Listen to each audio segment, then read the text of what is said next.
Honorable Chief Guest, respected dignitaries, teachers, and dear friends, a warm good evening to one and all. It's indeed a pleasure and privilege to have with us today for the special address Dr. Maribel More, historian on U.S. philanthropy and social sciences, founding executive director, Miami Institute for the Social Sciences, Florida, USA, to speak on philanthropy, the state or mutual aid, who should fund knowledge production in the social sciences.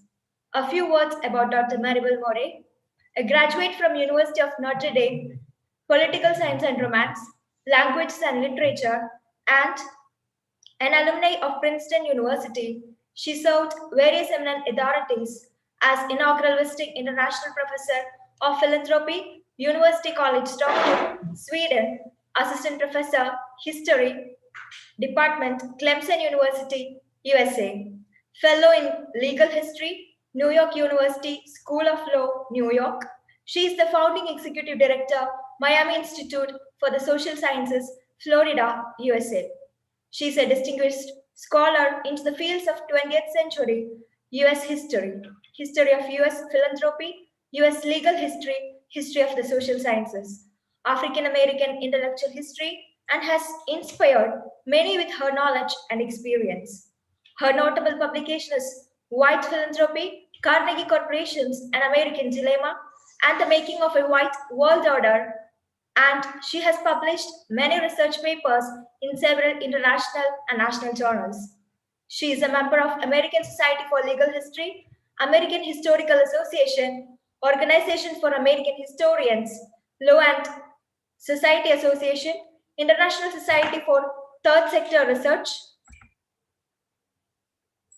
It's a great honor for every one of us to have her here with us today. With utmost pleasure and happiness, I, on behalf of the Department of Economics and all others who have gathered here, welcome you, ma'am, to the web conference.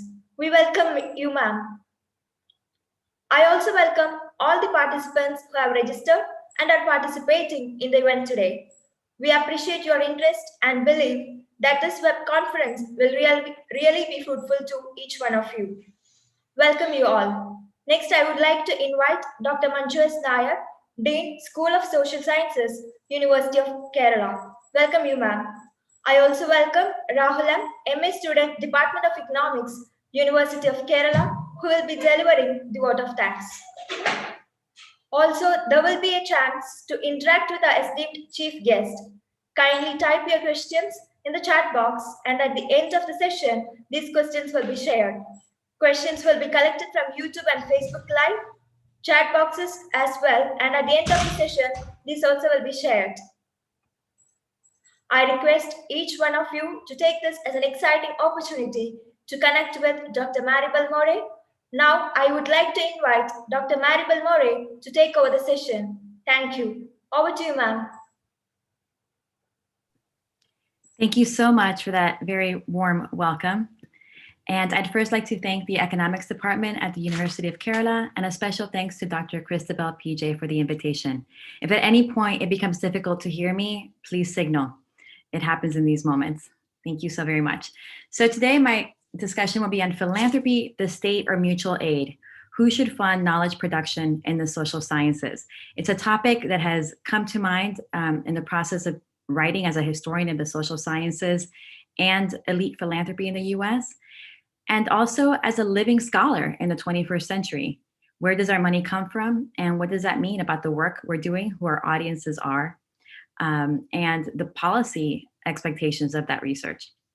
So I will start today by acknowledging that at the moment, across the world, the very question of national and global unity, or rather, this unity in political and economic life, is of grave concern for many people.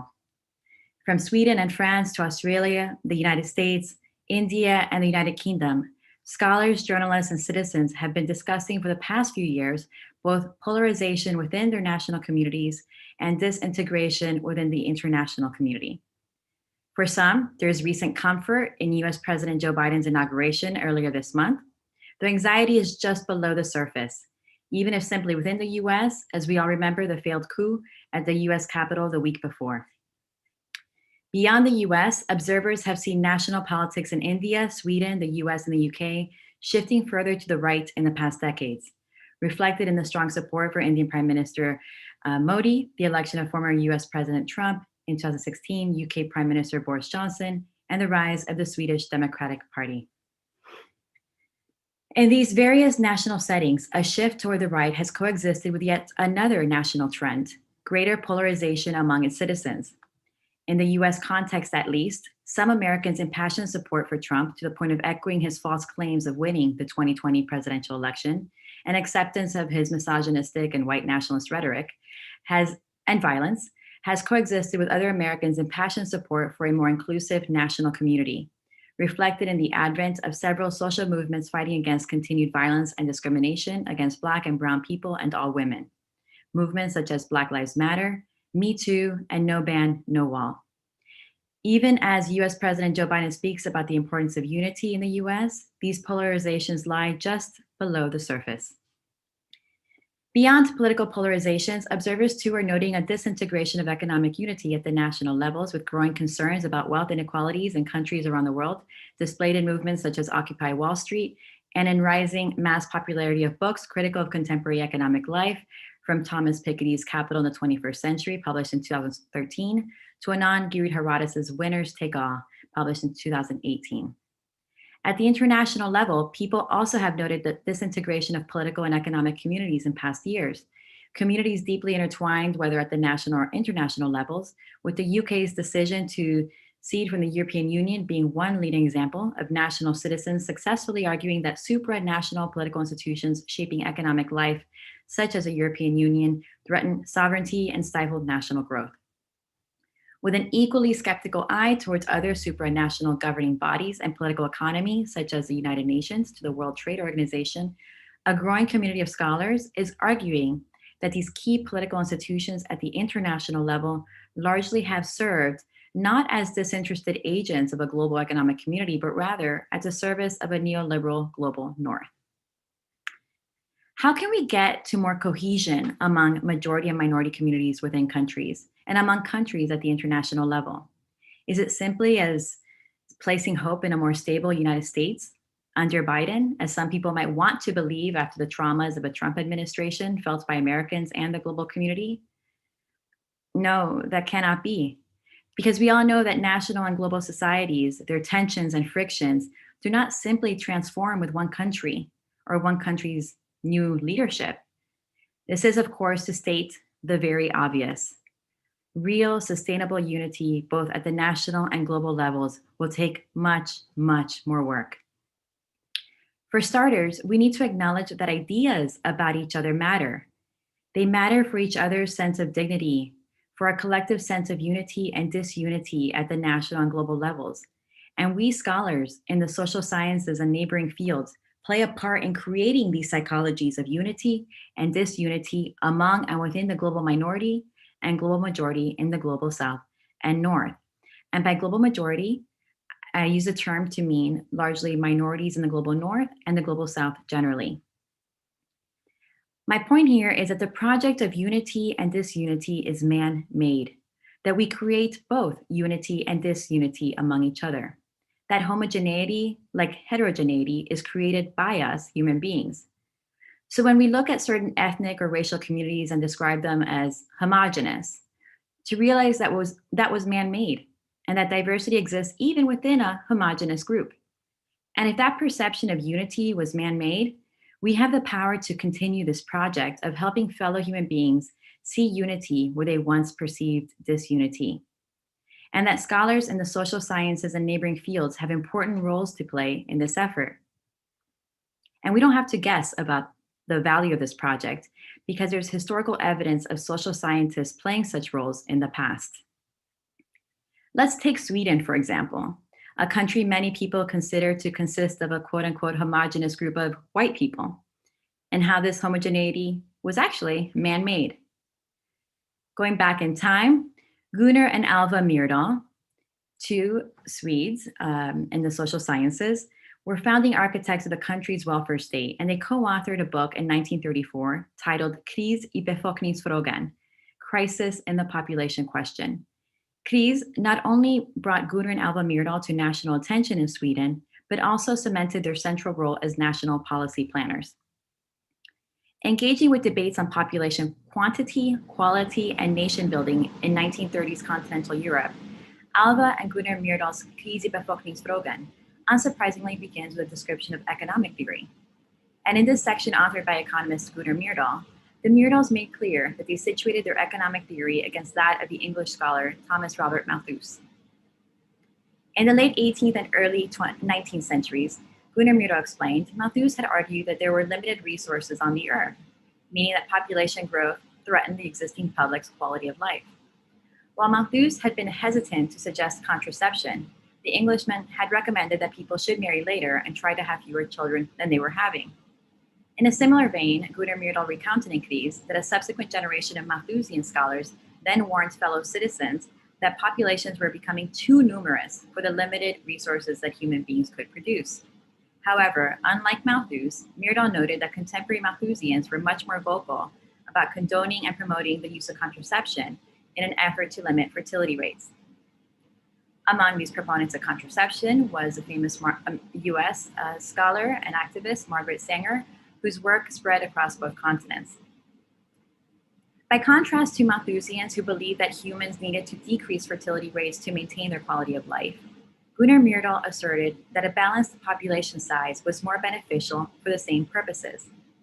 In Kris, Gunnar and Alva Myrdal argued that crafting a balanced population with sufficient numbers of productive citizens to support the unproductive citizens, such as the children and the elderly, economically productive or unproductive, was more important than limiting the total population numbers. In the case of Sweden, the Myrdals explained that Malthusians had been so successful in promoting delayed marriages and contraception, and as a consequence, the country suffered alarmingly low fertility rates. This low reproduction rate, the Myrdals argued, not only threatened the country's ability to support the future aging population, but also its existence as a cultural entity, a folk. With such low population numbers, the authors explained that other groups could immigrate into Sweden and overwhelm and threaten the dwindling Swedish population's ethnic identity. Such immigrants, the couple wrote, quote, would signify the race's degeneration and mean racial suicide. If the population size is reduced, the land would be flooded by immigrants of alien groups with high fertility rates. With their stronger reproduction rates, they could take over and transform our precious cultural heritage, end quote. Because such immigration would threaten the identity of their own population, Alva and Gunnar Myrdal argued that fellow Swedes could not rely on immigration to increase their population size. Instead, they suggested that Swedish citizens should expand the population by increasing their own fertility rates. The authors were aware that young Swedish couples would not easily respond to this message. During the previous decade, many young citizens had moved from the countryside to urban centers and did not necessarily want to give up the modern lives that they had established for themselves. Swedish women still wanted to work, and when they married, they, like their husbands, were unwilling to make the financial sacrifices that having children represented. Put simply, the Myrdals and Kries noted that many young citizens chose not to have children because they represented significant financial burdens and lifestyle changes, especially in modern urban settings such as 1920s and 1930s Stockholm. If Sweden wanted to increase its fertility rates, the Myrdals argued that it would need to keep this kind of young couple in mind and create policies that limited the burdens of child rearing. In the process of suggesting a national public policy initiative to increase fertility rates in Sweden, the Myrdals and Kries directly distinguished themselves from other contemporary population experts in Germany, Italy, and France, whom they thought were merely interested in growing the population size, irrespective of how childbearing and child rearing affected couples' quality of life. The couple thus explained that they were not only interested in expanding the quantity of the population, but also its quality. And in contemplating quality, they considered how childbearing affected parents. To this point, the Myrdals asserted that potential young parents should neither be forced into parenthood, nor should they be burdened with new financial responsibilities that decrease their quality of life. In this vein, the couple suggested that the state should promote the free exchange and use of contraception, ensure mothers' ability to retain their employment outside their homes, and provide services that covered the main costs associated with parenting. Specifically, they concluded that the Swedish state could cover living subsidies for families with children, free public nurseries, baby cribs and kindergartens, free health services and free school lunch for all children, price reductions for necessary food items for children living at home, all costs for school materials, including free school books and free school materials, school transportation, and schoolhouses were needed, and education stipends. The beginning of the Swedish welfare state is how many people situate it. Beyond parents' quality of life, the Myrdals acknowledged that the quality of the children they brought to the world mattered as well. The state benefits would ensure that Sweden's future children would be more educated and more physically healthy than previous generations.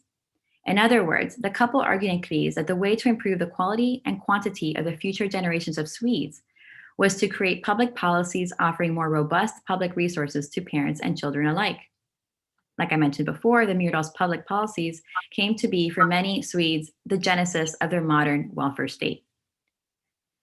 In providing their analyses of the best means for increasing the size and quality of the Swedish population, Alva and Gunnar Myrdal, moreover, were responding to contemporaneous discussions on the relative importance of hereditary characteristics and genetics for improving population quality, which famously defined Nazi Germany's population program at the time. In response to such conversations in continental Europe, the Myrdals thus argued that, quote, quality problem can be tackled thus, with studying individual differences in the population and finding to which degree those differences are hereditary or conditioned by the environment. In the case of differences conditioned by the environment, one can, of course, change the population's quality by, in different ways, changing the environmental conditions for certain individuals. Most differences among individuals, the Myrdals noted, were caused by the environment. And because of that, the couple argued in Kries that such distinctions could be remedied by changing the population's surroundings, such as improving living, health, and education standards. Later in their discussion of population quality in Kries, Alva and Gunnar Myrdal suggested that the state should go about improving the quality and quantity of the population by ameliorating and equalizing Swedes' environments. To this point, they made clear that, quote, social group differences were irrelevant in discussions of population quality. And to illustrate this point, the Myrdals discussed class distinctions in Sweden and how the differences between these groups were caused by social rather than hereditary or genetic factors. In the case of intelligence, for example, the couple referred to a contemporary study of school children in England and noted that children of academics, doctors, lawyers, and writers scored higher than children of factory workers on intelligence tests.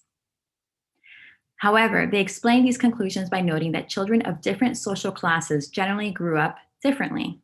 They wrote, quote, those children of intellectual workers have, from their very early ages, more intellectual training at home than is often granted the children of heavy work or wholesale traders. This intelligence gap between poorer and more affluent children in England, applied here in Sweden, the Myrdals reasoned could be bridged if children were offered similar childhood benefits.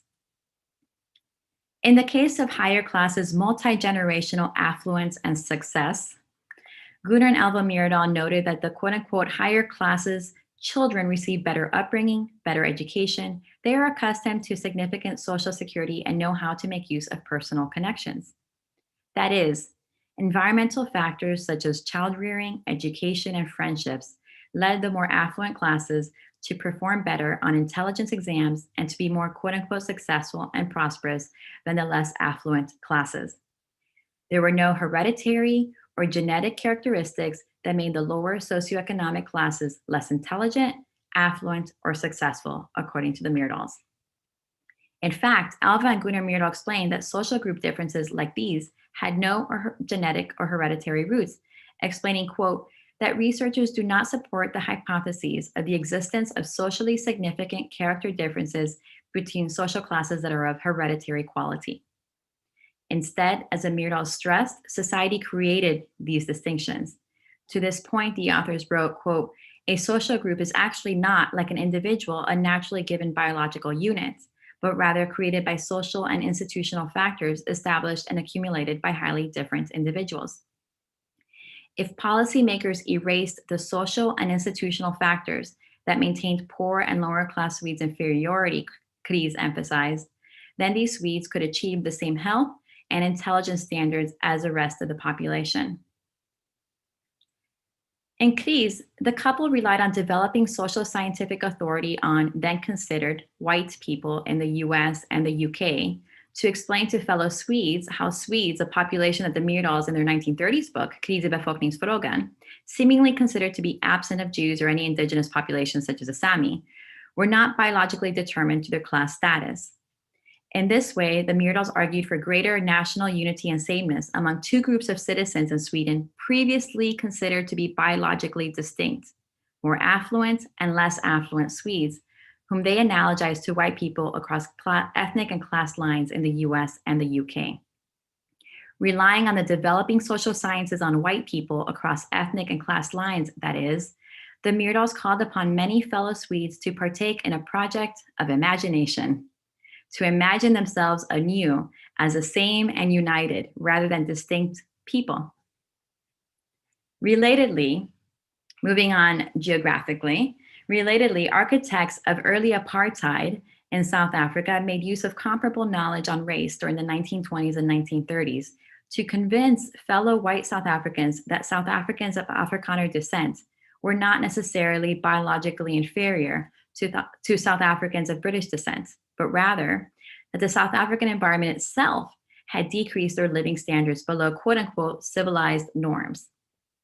In this way, the Carnegie Commission, writing the book published in 1932, The Poor White Problem in South Africa, reported the Carnegie Commission, argued that a shifting environment, public policy reforms, could help lift Afrikaners to respectful white standards and in the process better stabilize white supremacy and Black subordination in the region. In The Poor White Problem in South Africa, the investigators took pains to define the object of their study, quote unquote, poor whites. That said, the project's brainchild Ernst Malherbe resolved the issue most succinctly in his own volume on education by noting that, quote, statistically speaking, we call a poor white an impoverished white person of rural origin, end quote. Since many of these rural white people were of Dutch descent, he argued that it was fair to say that researchers were largely investigating communities of Afrikaners. Choosing to keep some distance from rising Afrikaner nationalism, the investigators described this community simply by their poverty status and largely rural locations without directly engaging in discussions of Afrikaners' nationalist claims to the region or British imperial fervor. In the Carnegie Corporation's report, the investigators furthermore vocalized the public policy importance of their research topic. In this vein, they explained the value of analyzing Afrikaners in poverty. To quote the report, quote, even where poor white families live in a predominantly native environment, cases of their going kafir are undoubtedly quite the exception, but long continued contact with the quote unquote inferior colored races has in some respects had deleterious social effects on the European, end quote. The investigators stressed that the very purpose of analyzing poverty among white people was to unite white people across class and thus to ethnic lines and thus secure white racial domination over Black Africans in the region. From the researchers' perspective, any weakness in white people's superiority, perceived superiority, was a threat to white rule in the region, and poverty among white people was one such peril that needed to be remedied. In their analysis, the South African investigators stressed that white people in poverty and the general population of white Europeans in the British Dominion shared the same intelligence and thus the same propensity to benefit from education. And stating this, the researchers were responding to general assumptions among the British settler population that Afrikaners' poverty was caused by some biological determinism toward lower intelligence. They also were reflecting leading social science scholarship at the time, such as in the US and Europe, which challenged biological determination in wealth and intelligence among white people. Instead, this literature increasingly was showing that wealth and intelligence differences among white groups was caused by environment rather than biology. Adding to this literature at the time and challenging prejudicial images of poor Afrikaners as a biologically inferior group, the South African investigators explained that Dutch settlers had experienced quote unquote economic and social decline because compared to British settlers who arrived later in the Cape, had been quote severed from European progress and development for many generations and lived chiefly under the simple conditions of a pioneer subsistence economy, which with hardly any difference between rich and poor. The social and economic differences that British settlers perceived among themselves and Dutch settlers, the team of investigators explained, were caused by a long period of residence in Africa, rather than by any biological particularities among Dutch settlers. Lest British settlers fear that they too would degenerate in a similar way, though, the researchers quickly noted that the educational system had been far inferior in the past, which helped explain why the Dutch community was unable to adapt to, quote, modern economic conditions in South Africa under British rule. In other words, white readers of this report could find some solace that education in modern South Africa was better prepared to prevent white people, such as themselves, from suffering the same fate that many Dutch settlers found themselves. After celebrating the transformative potential of a proper educational system and highlighting the intellectual potential of quote unquote poor white people to reap the benefits of education, the researchers then took a step back to acknowledge that poor white people in South Africa indeed had absorbed and appropriated certain quote unquote psychological traits in the past century that contributed to their own status. Quote, the manner of life of the rural population and their simple economic tradition caused a type of mentality, certain psychological traits to develop among the people, by which, even if for no other reasons, they were handicapped in the adjustment or effective adjustment to the new demands of modern conditions. In other words, the researchers argued that while Afrikaners shared the same intellectual potential as British settlers, they had over time acquired certain psychological traits that impeded their equality with white Britons in the region. Among those characteristics, the authors listed certain roving spirit among poor white people, deserting farm life and becoming unskilled laborers, and among those on farms, a sense of clinging to farm life, even though the farm cannot support them and their families. Isolated, the authors argued, white people in poverty also failed to maintain a sense of quote unquote business management and thus too lacked quote unquote industrious habits. Injecting the impact of Black Africans upon white people's psychology, the researchers noted that the former's relatively cheap labor caused the later to associate manual labor with Black Africans and thus to object to, quote, manual labor as such or to working for wages. The poor white problem in South Africa, though heavily focused on white people in poverty, this book, written by the Carney Commission, with passing references to Black people, was indeed a study invested in fortifying white supremacy and Black subjection. The South African team, for example, revealed this commitment both in their analysis of white poverty among white people, rather than poverty amongst all white and Black South Africans, was particularly problematic, and in their policy solutions to poverty among white South Africans. To this point, for example, the team explained that the term poor white could hardly have come into common usage except in a country inhabited by, quote unquote, an inferior non-European population, as well by Europeans. Throughout the report, the researchers left unchallenged their general assumption that Black Africans perpetually would and should be in an inferior status to white South Africans. They took for granted that white workers in poverty would always prove to be superior to Black African laborers, noting, quote, practical experience seems to show that even with unskilled work, the average poor white is a better laborer than the average native if the European is placed under sympathetic supervision and is given an incentive to improve his performance. Given the opportunity to illustrate all of his talents, the authors argued white workers consistently would prove superior to Black co-workers. These are just two of the studies in the social sciences that I detail in my forthcoming book, White Philanthropy, Carney Corporations and American Dilemma, and the Making of a White World Order.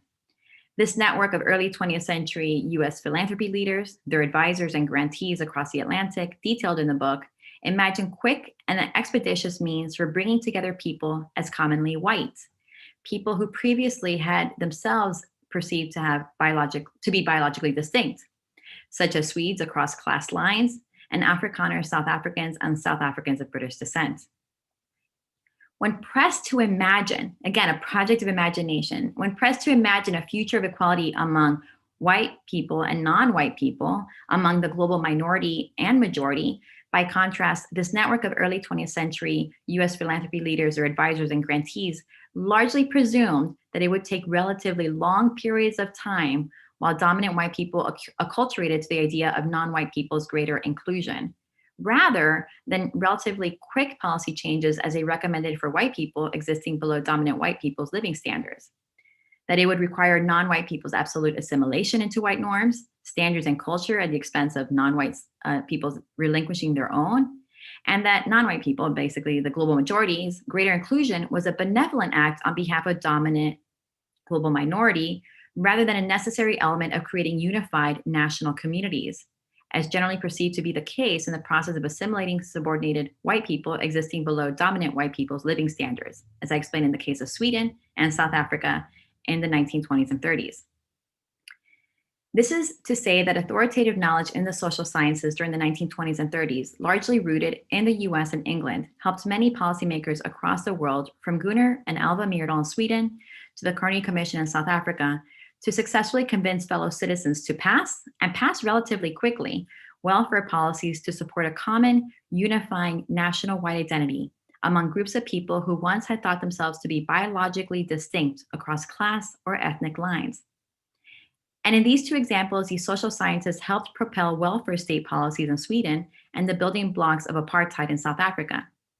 Because in the process of helping many fellow citizens see sameness across ethnic and class lines, they helped convince these citizens to pass legislation to bridge socioeconomic differences among themselves in these regions.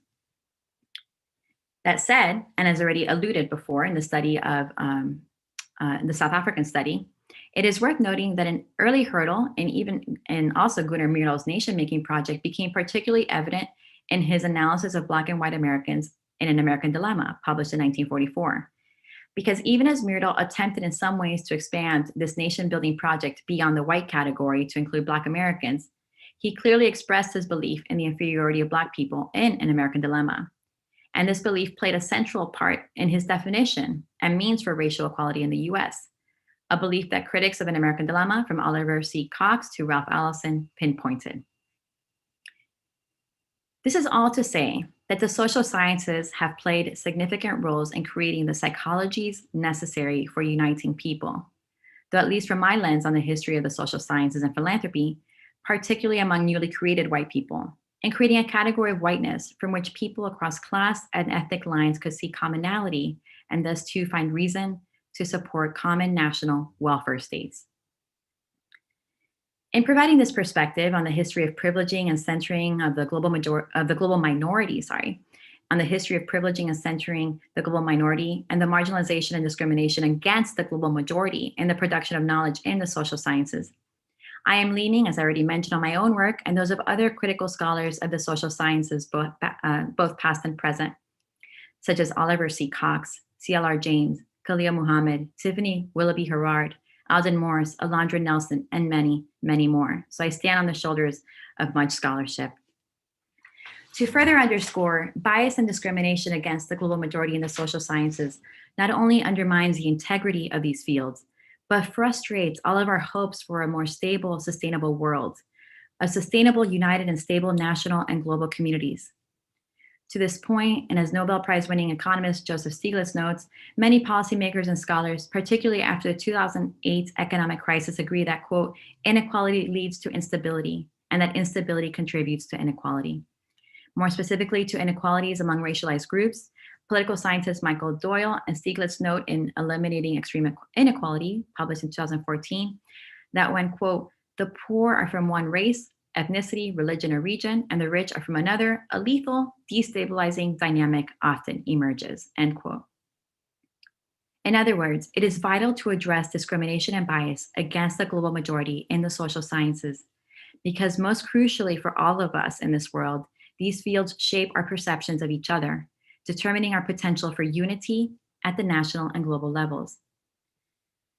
Put slightly differently, knowledge production in the social sciences is a national and global public good in need of national and global revolutions. We need to disrupt the social sciences and neighboring fields so that they cease privileging the work, ideas, and interests of the global minority in the global north, while devaluing the work, ideas, and interests of the global majority in the global south and north. Though, how do we get there? For starters, I don't think we can continue on with the same structures and knowledge production in the social sciences, teaching the same mainstream pedagogy in our fields, maintaining the same gaze toward the elite global north, abiding by the same peer review processes, the same publication processes, the same metrics of excellence as a scholar in these fields, or the same set of funders. Founded this past summer of 2020, the Miami Institute for the Social Sciences is our experiment towards these ends. We have established this independent research institute with plans for it to incorporate faculty and postdocs in the near future, to be located at a crossroad between the global south and north, underscoring and amplifying the work of global majority scholars in the social sciences, asking and discussing amongst ourselves difficult questions about bias and discrimination against the global majority in our fields, independent from but in dialogue with the Global North Academy, which still maintains great power. Even more, and as part of this project, we aim to find independence too from elite funding circles in the global north that long have served as gatekeepers of authoritative knowledge production in the social sciences. Now, assuming we're all convinced that this is an important project, the next question is, how do we go about achieving the necessary independence from the Global North Academy and elite philanthropic circles to have these sincere conversations among global majority scholars? As I mentioned, the Miami Institute is our own approach to taking on this challenge. Though first, we need to acknowledge an irony and tension at the very heart of the founding of the Miami Institute, reflecting just how my own gaze is still in the global north. I'm Cuban American from Miami, very much rooted in my identity as a Cuban, but I was educated in global north institutions, reflecting just how my own gaze is still in the global north, a gaze that as an organization we will work to shift more and more towards the global south. Early on, as I was sketching the Miami Institute for the Social Sciences, I found inspiration from the Institute for Advanced Study in Princeton, a beacon of elitism in the Global North Academy. That is to say that many of us global majority scholars have internalized the very hegemony that we aim to challenge. Alas, this is where the imagination starts, but not where it will end for the Miami Institute as it grows and grows more purposefully in line with its mission as a space for and by the global majority, existing in an equal middle ground for dialogue between the global south and north. That said, and with all of this acknowledged, I will acknowledge the Institute for Advanced Study as an inspiration. And we, like the Institute for Advanced Study, aim to become an educational utopia. As IAS founding director Abraham Flexner elaborated in the 1930s, I am not unaware of the fact that I have sketched an educational utopia. I have deliberately hitched the Institute to a star. It would be wrong to begin with any other ambition or aspiration. Describing the vast intellectual ambition and purpose of the Institute for Advanced Study in Princeton, New Jersey, in the United States, Flexner furthermore noted that it would be a space where scholars could, quote, devote themselves to the task of pushing beyond the present limits of human knowledge and to training those who may, quote unquote, carry on in this sense. Much like the Institute for Advanced Study in Princeton, the Miami Institute for the Social Sciences in Miami, Florida, is an independent research institute unaffiliated with a university. Though similarly committed to engaging with scholars' production of knowledge in the academy, the Miami Institute plans for its global community of scholars to be rooted both within and outside the academy. Even more, and like IAS, the Miami Institute plans to become a physical community of scholars. That said, and compared to IAS, the Miami Institute expects to achieve growth as a physical community of scholars at a slower pace, in sync with its plans to depend first and primarily Rather than on lump sums from elite philanthropists and philanthropies in the global north, as IAS early on did, on grassroots funding within global majority populations. And compared to IAS, which generally has framed this utopia as, quote, an intellectual hotel, a refuge to which scholars could repair for any length of time and have their worldly needs taken care of by others, the Miami Institute will have or has the immediate mandate of being a haven for scholars intent on addressing discrimination and bias against the global majority in the construction of knowledge in the social sciences, again, as means for improving research quality in these fields and both for building more inclusive national and global political economies. More broadly, the Institute's aim is to enable the scientific output of the global majority to play its proper role in the social transformation and development of our shared world, as well as the theoretical advancement of the social sciences. In this vein, the Miami Institute purposefully is a meeting place for global majority scholars around the world, based in a city at the geographic crossroads of the global South and North. It has been established for many of us global majority scholars who have wanted to discover what it would mean to produce scholarship on the global majority in the social sciences beyond the white gaze of a dominating global north academy and philanthropic circles.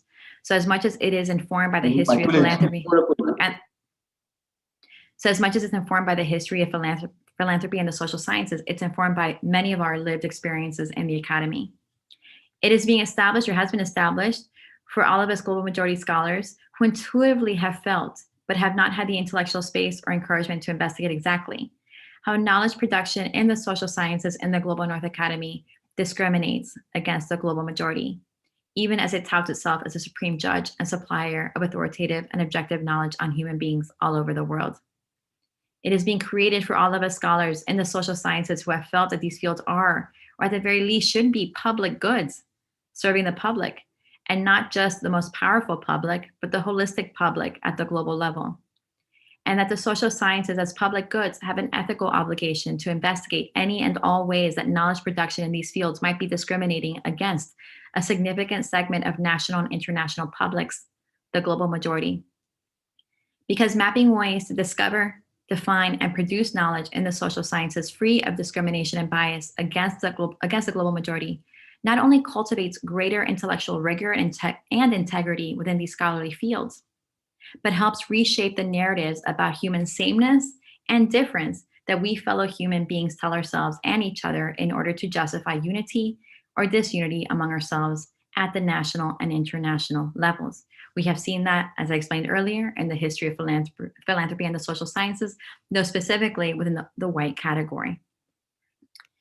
It is being founded for those of us global majority scholars who feel that there is absolute value in the existence of authoritative knowledge on humanity, or rather scientific, data-driven knowledge on humanity. And because of that, that there is absolute value in debating the contours of what it means to produce authoritative knowledge in our fields. And that authoritative knowledge in these fields requires a reckoning with their discrimination and bias against the global majority. Of course, as I mentioned, the immediate goal and focus of the Institute is on improving the rigor and integrity of the social sciences. That said, and acknowledging the critical importance of authoritative knowledge production in the social sciences for human beings' sense of perceived difference and sameness amongst ourselves, the Institute hopes that this work also will serve as critical means for creating greater human unity at the national and global levels. Unity that is vital for us all to construct and sustain national and global communities shaped by genuine political, economic, population, and climate stability. Turning to the particular precise topic of this lecture, philanthropy, the state, or mutual aid, who should fund knowledge production in the social sciences? It is worth pausing to further underscore that the Miami Institute was founded in times of crises at US universities and philanthropies, with universities and philanthropies confronting the public health and financial challenges of the COVID-19 pandemic and calls from Black Lives Matter protests and Black in the Ivory to address white supremacy and anti-Black discrimination in these institutions. Narrowing their budgets during the COVID-19 pandemic, for example, many universities already have halted new hiring for the coming year.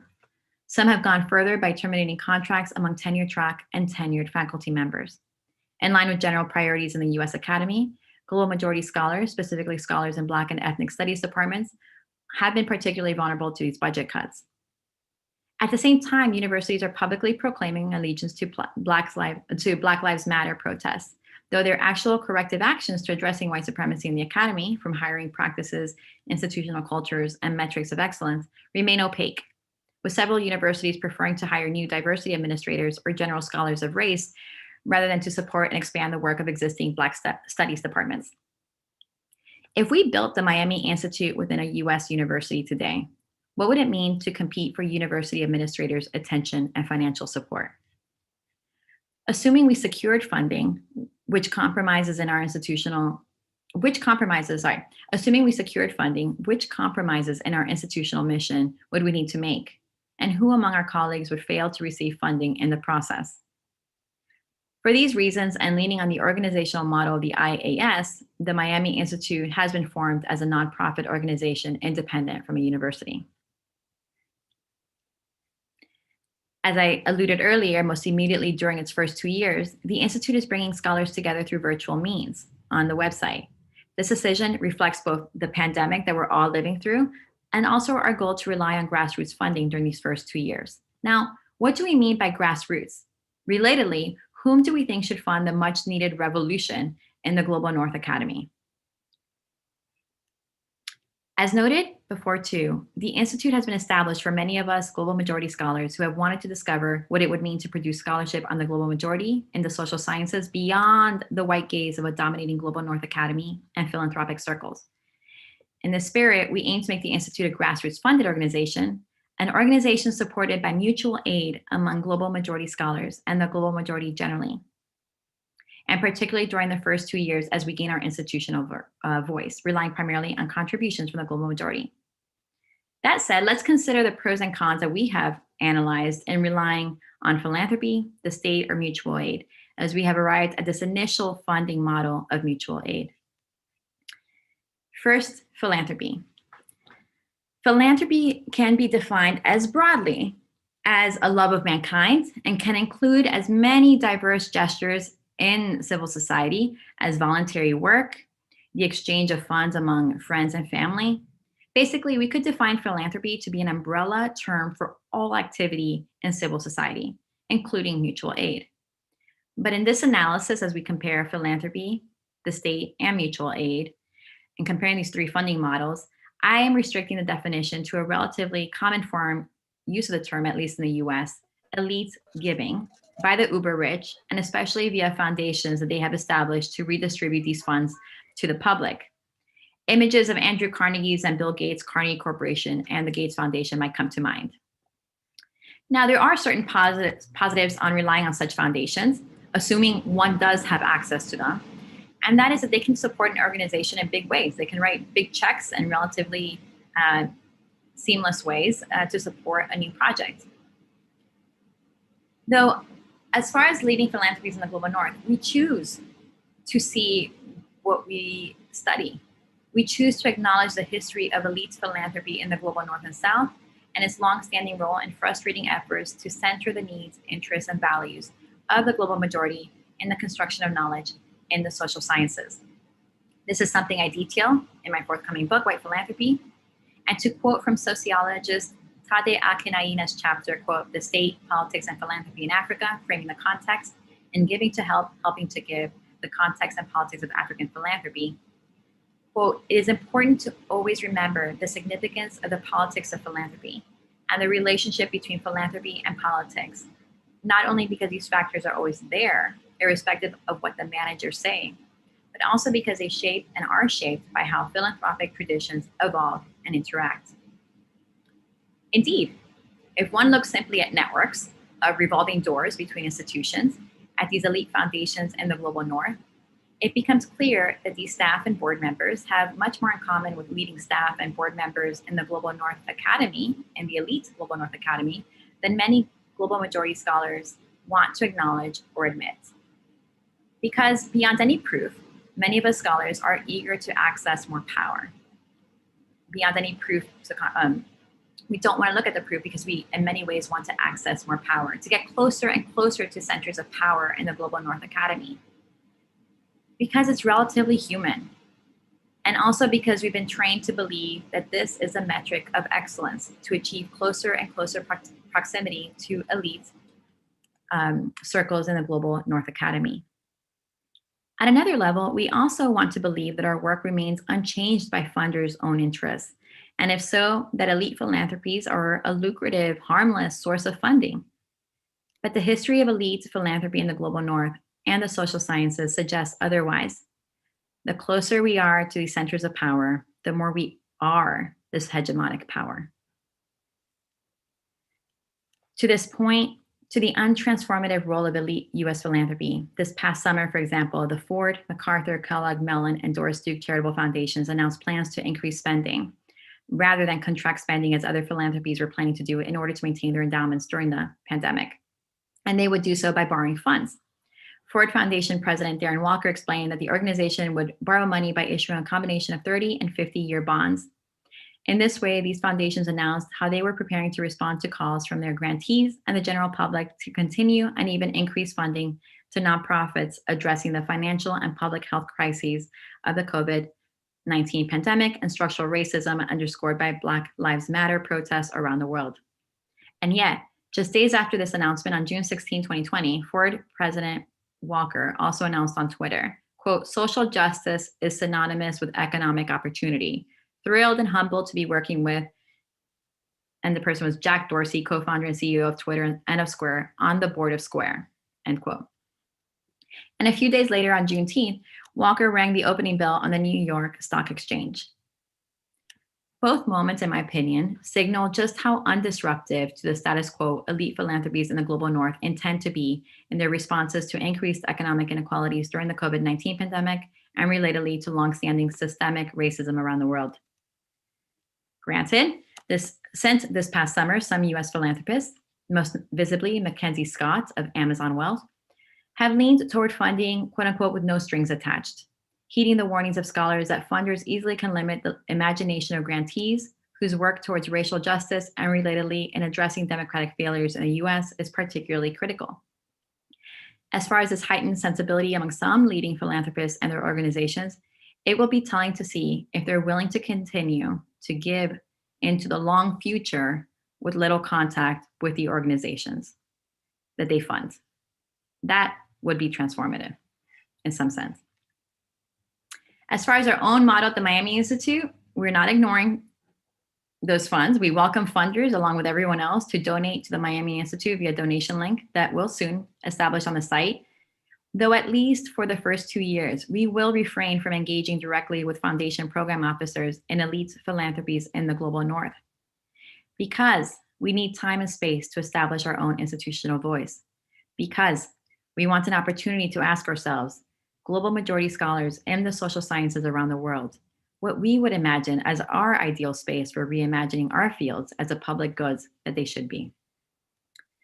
So, if not immediately elite philanthropy in the global North, how about the state? In our case, it would be the US as funder. So there are certain pros. This avenue in many ways would be a more equitable form of funding. These are public funds, after all. Though to acknowledge there are also certain limitations. As sociologist Michael Useem notes in his 1976 article in the Sociological Quarterly, Government Influence on the Social Science Paradigm, federal support of academic research has a significant impact on the substantive and methodological plans of social scientists. Social scientists who are financially dependent on government assistance are particularly responsive to government influence. Assuming gatekeepers for state funding, as is the case here in the US, are not precisely the global majority, then we are still keeping ourselves steps removed from the audience to which we should be principally accountable, the global majority. But again, we're not ruling out elite philanthropy or the state as useful allies in disrupting the social sciences and neighboring fields so that they cease privileging the work, ideas, and interests of the global minority in the global North, while devaluing the work and ideas and interests of the global majority in the global South and North. But most immediately, we want to experiment and pursue a mutual aid model as our main funding strategy that centers, that empowers us and the global majority throughout the global South and North. So why this interest in a mutual aid model? If we are trying to push against global minority domination and knowledge production in the social sciences in the global North, and to center the global majority. It is only natural that we consider a funding model rooted in direct support among the global majority. For too long, we global majority academics, at least here in the global north, have looked to elite philanthropies and states in the global north to fund us, to fund our work, even on the global majority. But how transformative can our work be if we are not only based in a global north academy dominated by the global minority, Let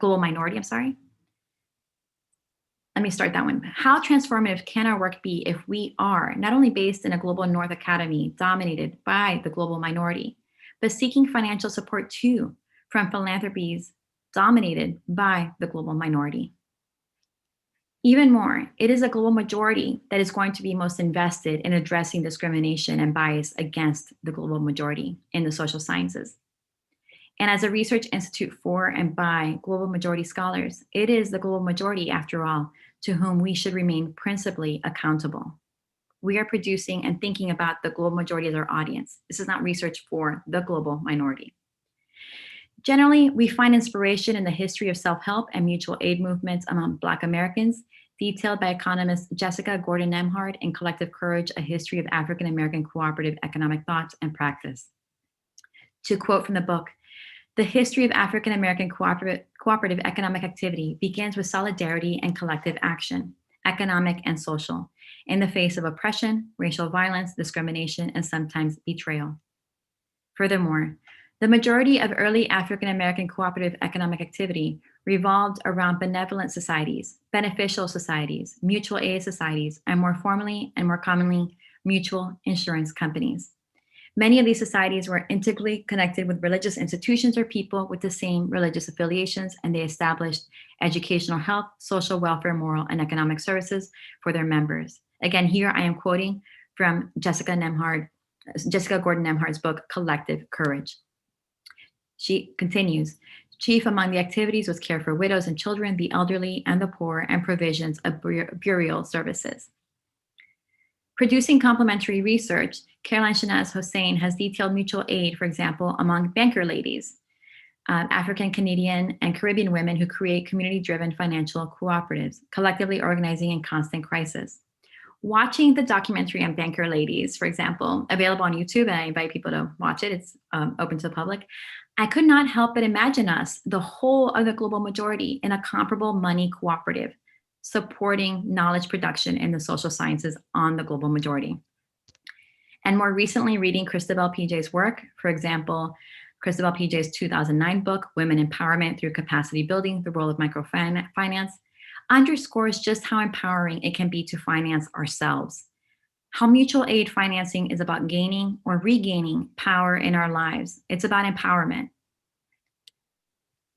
As far as precise precedents for mutual aid models, specifically for the construction of knowledge in the social sciences on the global majority, viewing the social sciences as a public good, there are few. After all, the norms, at least here in the US, is for knowledge producers in the social sciences to seek support from elites, philanthropies, and/or the state. That said, historian Carter Woodson, founder of the Association for the Study of African American Life and History, vocalized a complementary vision in an open letter released June 3rd, 1936, critical of W.E. Du Bois's efforts in coordinating with white philanthropic organizations to realize a Pan-African encyclopedia. Woodson wrote, "I have never been so insane as to oppose interracial cooperation, but I have been sufficiently alive to our situation to distinguish between interracial cooperation and racial dictation, thus earmarked." Beyond Woodson's statement, I'm yet to see too many historical precedents of global majority scholars trying to apply a mutual aid model among the global majority, a flexible mutual aid model that incorporates, as he mentions, interracial cooperation later on, but rooted in one of mutual aid at the core, for funding scholarship in the social sciences. I ask those who are present to please let us know if you have recommended case studies. We want to learn from other potential examples around the world. So I wanted to conclude by saying thank you again for your time today. And please stay tuned in the next months for our live experiment at the Miami Institute for the Social Sciences in applying a mutual aid model amongst the global majority to support our institute, amplifying the work of global majority scholars in the social sciences. If this topic of mutual aid and the construction of knowledge on the global majority in the social sciences intrigues, please also note that at the Institute, we will be reflecting on this funding model in our upcoming summer workshop titled, Who Should Fund the Revolution in the Academy? As you can imagine, the workshop titles in dialogue with Insight's book, The Revolution Will Not Be Funded, while acknowledging that people are always funding revolutionary work, whether simply through our time and energy. This summer workshop will bring into dialogue scholars in the social sciences, leaders and practitioners in nonprofits and philanthropy, and activists embracing mutual aid models. Please check on our website for registration for the summer workshop. Please join us as we reflect on the application of a mutual aid model for a research institute in the social sciences for and by the global majority.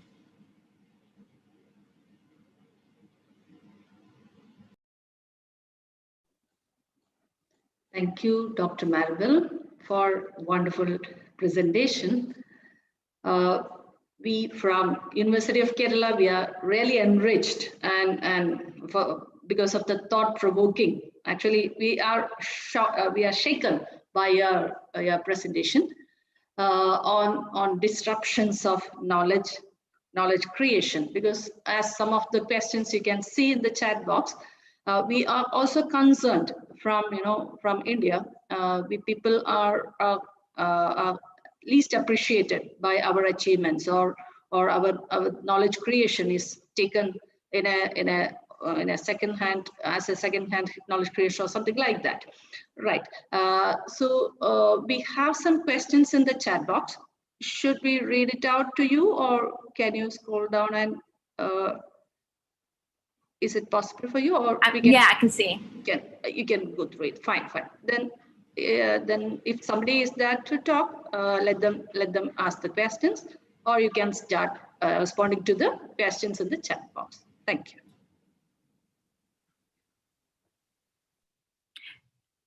Should I wait for individuals to ask me a question, or should I respond to the chat box? Sorry. That you can wait for 1 or 2 seconds. Okay. Yeah.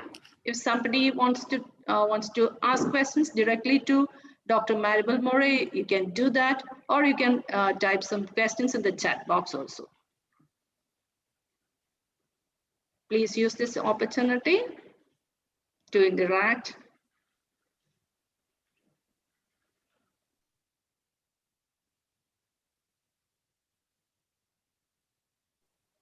I think you can start responding to the questions in the chat box.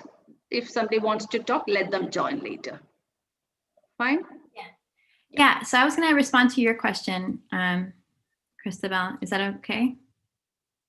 Okay. Yeah. Okay, great. So you mentioned a really important point, one that we talk about too amongst, so one of the board members is here of the Miami Institute. She's the chair of the board, as Dr. Caroline Shanaz Hossain. Yes. Okay, so your question there is, elitism is also existing in Global South, which again creates a lot of inequality here. That is true in both economic grounds and knowledge making. What is your take on it? Yes, absolutely. And I think one thing for me that's important, you can tell me how you feel. Caroline, you can chime in too. I think it's important to acknowledge my positionality. And I'm always learning and expanding and growing. What my ultimate goal is to create a space in the social sciences that is truly rigorous, and to make it rigorous and to really serve its role as a public good, it needs to be inclusive and debating and in dialogue with scholars across geographies, across class lines, across, et cetera, race, gender. So my positionality is that I was trained at an elite, an Ivy League in the US, right? So I got my PhD at Princeton, which creates networks that are absolutely elite. So I can cross geographic boundaries and create networks across the global South, across the global majority, and still maintain elitism. What good is that? But that is my positionality, right? So acknowledging that that's where we're starting, but not where we're ending. And there's so many layers to it. So there's one of acknowledging that's where we exist now, but that's not where we're ending. and going across to beyond those networks and connecting. But we have to connect through people, because that's how we create trust amongst each other. So it's building upon network and network and network, so that it ultimately becomes a very inclusive form of a network, not just an elite network. And what is elitism? It's something on a piece of paper. But with real consequences. So that's one layer. And there's also linguistically, there's, this should not be an initiative only in English. So we're going to create inclusive space in the social sciences. There should be other languages, other modes of communication. And that's something that my positionality, I am fluent in Spanish and English, but I've been trained highly in English in higher education, a colonization of the mind that I will acknowledge. It saddens me, but I acknowledge it. So how to acknowledge where we are, but also working towards where we want to go. And where we want to go is to have a very inclusive network amongst the global majority of people who are not going to agree all the time. We're not always going to see eye to eye on how we imagine the future of our fields as public goods, inclusive of the global majority. But having those conversations is really important. And also layers of different languages, etc. So, yeah. But on that point, I do think it is important to acknowledge the limitations of where we are now, because that's when we see all the work that needs to be done.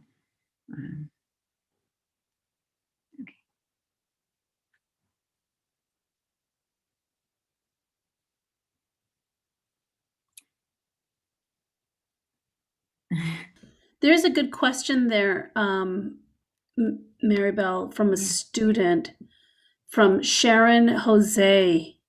Yeah. To you. Okay. At 9:25. Yeah. Yes. I think it's a good question. Yeah. So that's a whole seminar, right?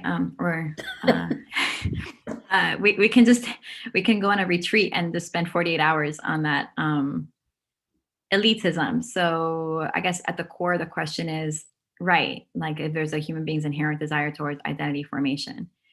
I'll say that I'm speaking off the cuff here, but sure, we can acknowledge a lot of like natural tendencies of human beings. Doesn't mean that they're admirable, okay, or that we should condone it. So that's one. So I think you can acknowledge that some people argue that power is something that most people want or gravitate towards. And a lot of actually social science knowledge is based on that assumption. I remember once asking a seminar, but what if I just want to go live in the countryside and farm? Maybe I don't want to be the most high level government authority. But it was like, what are you talking about? Everyone wants more power. Yeah, that's right. Mm-hmm. So there's something. So I think we need to make that distinction. Some of the assumptions we think about human beings might not be exactly true, because it's so based on individualistic assumptions about human beings and less cooperative models of human desire. So perhaps our assumptions about elitism are part of that we assume that's very natural to want to dominate other people. Maybe not. Maybe there is, and maybe we can also work towards a model where you acknowledge each other's differences, but it's not based on domination. Maybe domination isn't so inherent. That's basically what I'm saying. Maybe it's much more inherent to be cooperative. And we've just been following this assumption. And it is powerful, yeah. There's another good question too at 9:36 by Sri Lakshmi. And before I get to this question, I want to say that I don't have the answers. I live by dialogue, right? So discussion. So these are great questions. Okay.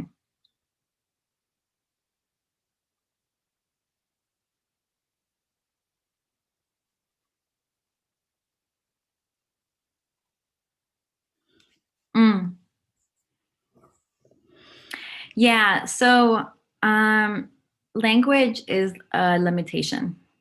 And I see words as providing us avenues for sharing concepts and ideas. But yes, there are limitations to talking about a global north and the global south. I mean, is it just a way of papering over previous terms of underdeveloped and developed. That definitely crosses my mind as something we need to talk about. But how do we talk about, basically, if we get to the heart of it, my focus is on the global minority. If you think about it, the people who have main control over so much knowledge production, which is nutty in a global level, for white Anglo-Americans to have such power over knowledge production is astounding on all of us. So how can we talk about that? What words can we use to talk about that? So I would invite dialogue on that. One way that I've approached it is go for it, Caroline. You want to say something? No, go ahead. Go ahead. Oh, yeah. So I was going to say that one way I go about that is talking about the global majority, because it's really a global minority that is this focus in the academy and knowledge production. And there's actually so many more of us. So why is that center of power in within the global minority? And so this category of global majority spans the global South and North. And I'm not less committed to those terms of global South and North. I do see it as a way to replicate earlier terms that people find off-putting. I was just going to say, because that the whole idea of development being something that needs to be done by experts from the North to the South is something that needs to be scrutinized. Many of you may or may not remember, but I know that Maribel and Christabel and the other profs on the call will remember this important book that Nobel Prize winner Amartya Sen wrote, Development as Freedom. And in it, there's a case study where he looks at African Americans and he compares it to the quality of life of Carolites. And if you recall, in his really robust study, analyzing various forms of human development indices, comes to the conclusion that the life expectancy and the quality of life and access to opportunities is much more so with Carolites than it is with African Americans living in one of the most richest countries in the world.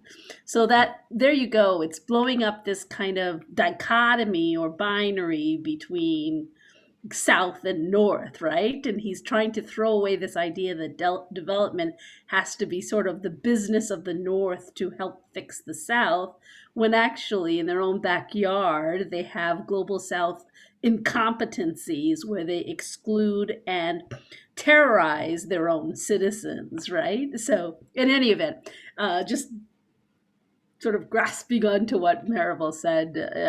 So I think that question of North and South needs to be interrogated. But there's some more good questions. I just saw a really good one by Jayothi for you, Maribel. Sorry to say that.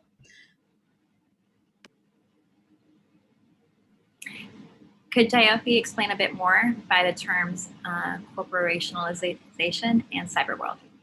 What is cyberworld? You mean internet? Yeah, cyber. So. Yeah, it's this.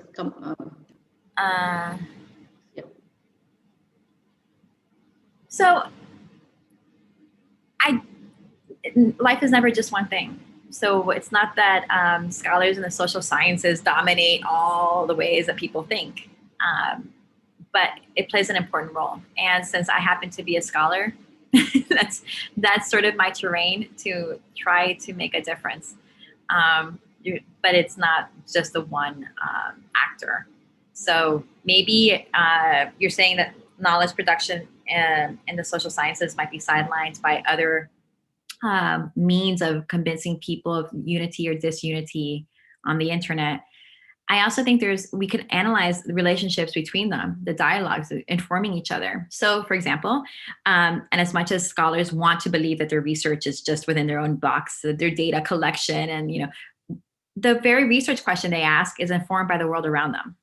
So it'd be interesting to research this topic. It'd be interesting to analyze mutual aid. Where is that coming from me? It's coming from things that I'm reading from colleagues near me, or something that I'm trying to push back on society. So even a research question, we're not even getting into how we collect the data or how we analyze data, is informed by the world around us. And that can include the internet.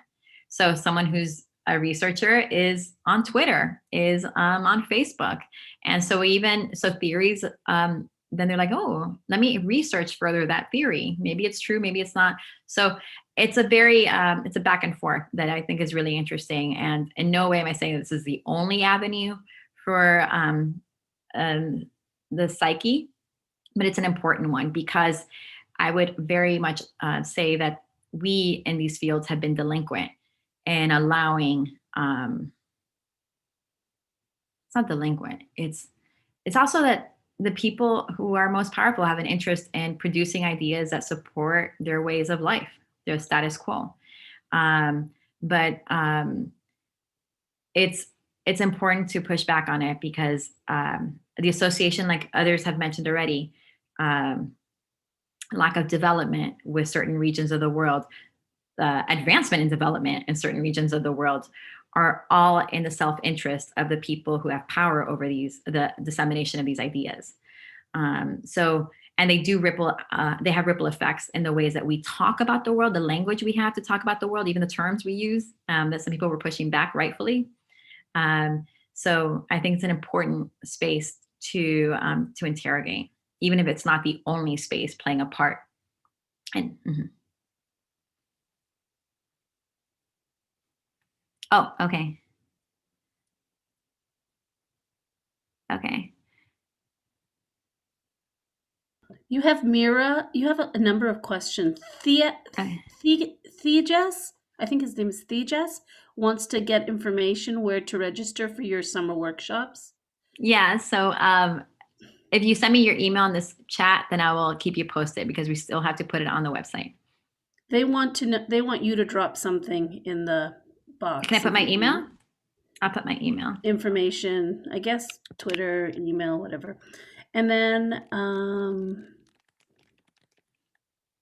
I see something. Oh, I see some good questions coming in from Maheen.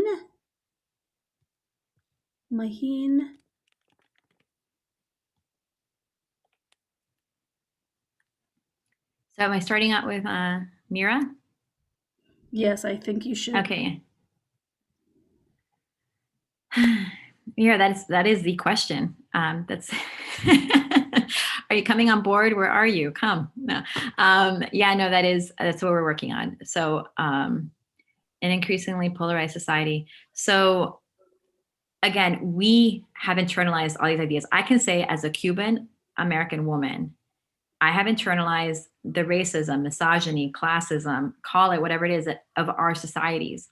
And every day is a working process to chip away at that, to be basically at the very heart of it, a better human being. So I think that the process of getting an increasingly polarized society to come together, that's what we're doing. We're just starting out. We're saying, okay, how do we even talk about what is discrimination? Because many times we've internalized these ideas of superiority and inferiority without questioning it in the social sciences. So like some other people mentioned, why should we talk about the global South? Maybe we should interrogate this very term, and maybe we should come up with something else that's less loaded. So it's a space to have those conversations. For me, at least, in the Global North Academy, it was even hard to have that space, because the incentives are to stay quiet in many ways, because you're thinking, oh, well, my colleagues, like, they seem to think that's fine. There's no reason to question global South. Or first your mentors in grad school, then when you have colleagues, you're thinking, I don't want to rock the boat, because it is a job. And then ultimately too, you're already programmed to want more elite positions in the academy, because that's what good scholars do. That's what the smart ones have, greater access to prestige. And that means in many ways not asking those questions. So it's creating a space to ask those questions. Dr. Maribel, there is a question above in the chat box by a student, Shreya. Shreya, okay. It's a question about mine. Have you seen that? She's asking about the tendency of exploitation of subsidies and necessities given as free amount. Could you find that? I see Taya's email. Let me see if I can. At 9:54. It's about. I think you missed it. What time stamp? For me, it is. Do I need to ask it in person, ma'am? Yeah, of course. Shreya, please talk directly. That's better. Yeah. Okay, ma'am. Okay. Good day, This is ma'am. our student, Ma'am, Shreya. Okay, fine. You introduce yourself. hi, ma'am. Myself Shreya. I'm a second MA student of the department. Uh, so your lecture was very enlightening. So my question or my query is regarding that Abhijit Banerjee and Esther Duflo has spoke of a tendency of exploitation of subsidies and necessities given as free among people by their respective governments in their book, The Poor Economics. So, considering that, as we have spoken about the government's provision of support in covering costs in fields like education, how much effective can that be, considering this fact? That is my question. Okay, so maybe I can dialogue with you, Shreya, to maybe yeah, first we should acknowledge that I'm based in the global north, so coming here and me being this voice of knowledge, we can question that, and you could tell me, forget yourself, and I have much more knowledge to share with you. So, you know, I think it's really important, again, to acknowledge positionality. Do you mean, so questioning the state unequal distribution of subsidies? Like discriminatory one? Is that what you're saying? Is it the state? Excuse me, ma'am, am I audible?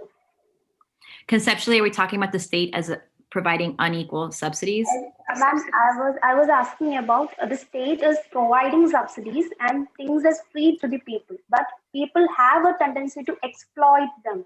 As in the Poor Economics, it is said that for the people, if they were talking about the case of mosquito nets, and they were saying that when mosquito nets were provided free to the people, they have a tendency to sell it externally, or to go without it, or to buy it more, so that there will be a scarcity in terms of this provision. So Okay. how can we tackle this situation? How can we tackle this tendency of people exploiting the subsidies given to them? So how much effective? So keeping this fact, how much effective will be this government's action of providing subsidies or such uh, support to people as in terms of finance? Okay. So, and again, I'm applying from my own perspective. One thing to keep in mind is like just questioning, in my opinion, this is just me, Maribel in Miami, saying it, but what we mean by exploiting and why we put a lens on a certain group of people to characterize that relationship between the state and the individual. So, for example, in the US, one could argue that large corporations long have been exploiting subsidies from the US government, whether it's been through tax cuts or tax benefits or even bailouts. So there is a general tendency, I would argue, though I'm definitely in dialogue and you can push back, a general tendency to associate that negative term with poor people rather than seeing that same behavior amongst more affluent groups. So if the same behavior or even more egregious behavior is done by the more affluent groups, then what's at stake in focusing on poor people and associating that behavior singularly with them? So there's a politics in that blindness in analyzing that same behavior in one group and continued focus in analyzing it in another group. Yeah. And I would say that so much of the work is our own, like I mentioned before, our own psychologies, because we've internalized so many of these ideas. They're longstanding. They've been echoed in the social sciences, even in the US. A very clear one is associating Black people with criminality, right? So we even see the repercussions of that during the failed coup in the US Capitol. And even longer, during the Trump administration, many Americans' unwillingness to look at the violence, white supremacist violence, as violence. And looking at activists who are peacefully protesting in Black Lives Matter as, aggressive. Where is that perceived aggression coming from? Well, it's coming from decades, a century of social scientists associating criminality with Black Americans just because of their own fears of Black bodies. So I think that that was an example in the US context of associating criminality with one group when in fact it's why? What's at stake in focusing on that one group and associating it with that perceived negative identity? What is that doing in society?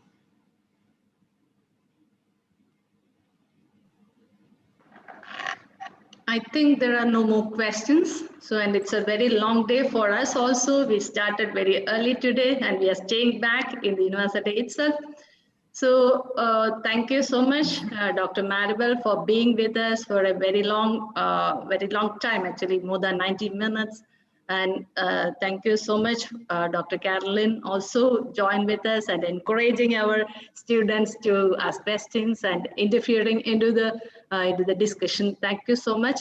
There is an official vote of thanks by one of our students, Rahul. After that, I think we can stop for today. Tomorrow morning, we will start with exciting speech by Dr. Carolyn, and everybody please come at 9:30 and we will have a nice time together tomorrow also. Thank you. So over to Rahul.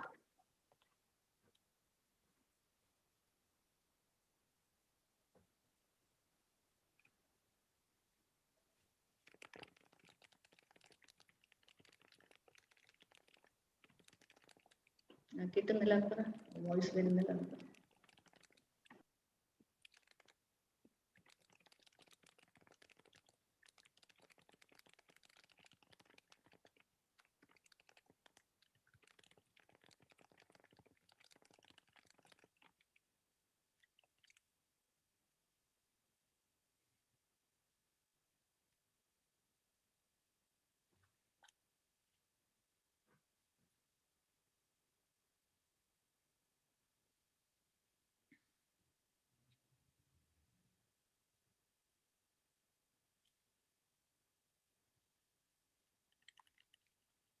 Sorry, there's a small technical error. Just stay with us for one more minute.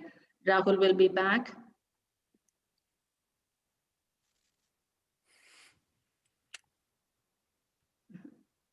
Thank you, everyone. I just wanted to say that. Thank you. I see the messages and I can't respond individually. Thank you. Thank you. I think Rahul has come. Yeah. So over to Rahul. Right. No, we're not hearing. No voice.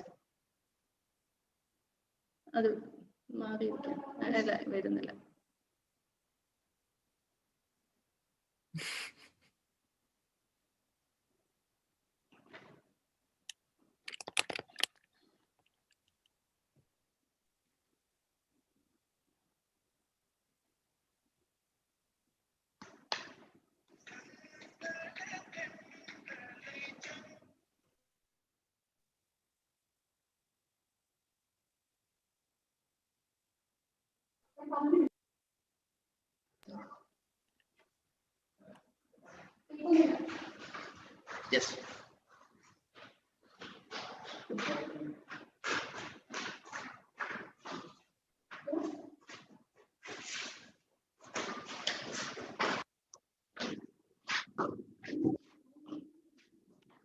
It's okay. Hello, am I audible? Okay. Yes. Hello, everyone. It's my pleasure to have been asked to propose a vote of thanks on this occasion. On behalf of all, I would like to express my sincere gratitude to Dr. Maribel Mori, the Executive Director of Miami Institute for the Social Science, Miami, Florida in US, for this enriching session. In her insightful lecture, she stressed the need for both national and global unity at the highest level for the better assistance.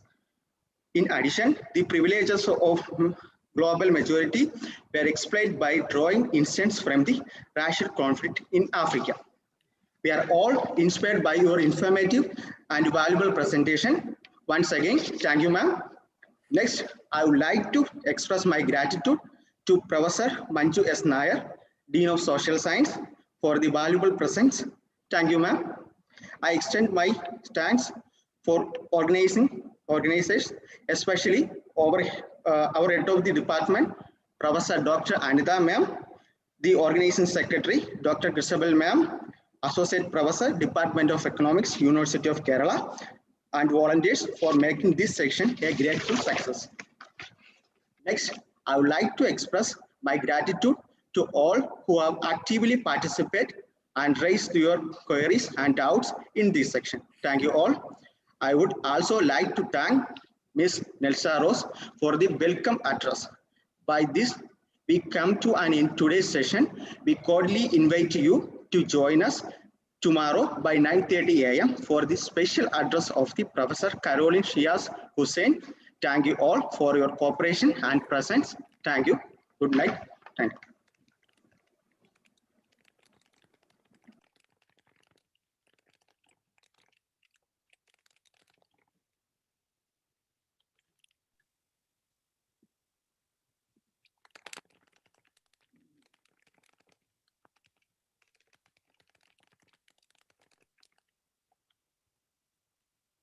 Thank you.